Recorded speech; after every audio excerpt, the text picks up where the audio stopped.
नमस्कार, मैं हूं विनोद महला। आप देख रहे हैं दा मुद्दा। मुख्यमंत्री नायब सिंह सैनी की सरकार ने बहुत अच्छी पहल की है और यह पहल है कि भ्रष्ट कर्मचारी और अधिकारियों की सूची जारी करना।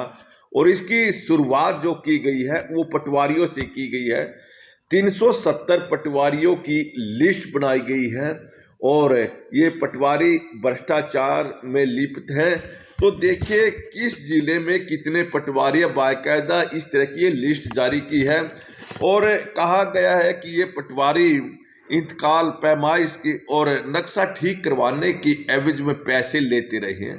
और जो लिस्ट बनाई गई है उसमें बाकायदा पटवारी का नाम, उसकी जाति का नाम और यहाँ तक कि कितने वो पैसे लेते हैं, नक्शा पास करवाने के लिए कितने लेते हैं, इंतकाल ठीक करवाने के लिए कितने लेते हैं, तमाम चीज़ उसमें अंकित की गई है।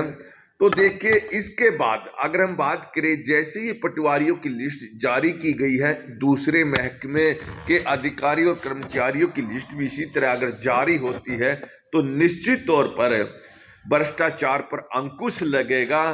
तो देखिए अगर हम पटवारियों की बात करें, पटवारियों ने तो आज से नहीं कई दशकों से बुरा हाल कर रखा था।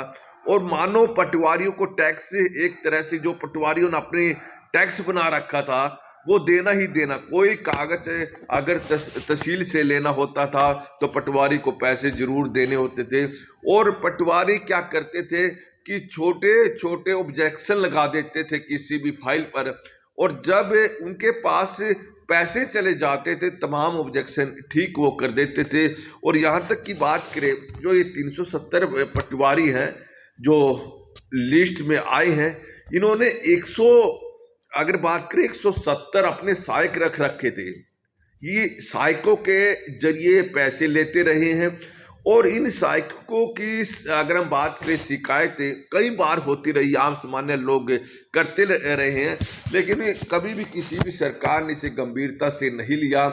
अब नायब सिंह सैनी की सरकार ने गंभीरता से लिया और ऐसे पटवारियों की एक लिस्ट जारी अब कर दी है। तो देखें अब सवाल खड़ा होता है कि अब इनके खिलाफ क्या सरकार बड़ा एक्शन लेगी। निश्चित तौर पर सरकार बड़ा एक्शन ले सकती है। और पटवारी एसोसिएशन के जो अध्यक्ष हैं, जब उनसे मीडिया ने बातचीत की, उन्होंने कहा कि उनके पास इस तरह की कोई जानकारी नहीं है और सरकार के पास ये आंकड़े कहाँ से आए इसकी भी उनके पास जानकारी नहीं है। हो सकता है कि जो खुफिया रिपोर्ट है उस खुफिया रिपोर्ट से आंकड़े जुटाए हो। खैर जो भी हो, हरियाणा सरकार और नायब सिंह सैनी सरकार की बड़ी तारीफ इस मामले में जरूर होगी, क्योंकि इन पटवारियों ने, कानूनगो ने और तहसील से जुड़े हुए लोगों ने भ्रष्टाचार इतना फैला रखा है कि सबसे ज़्यादा अगर भ्रष्टाचार कहीं पर है तो इस महकमे में बहुत ज़्यादा है।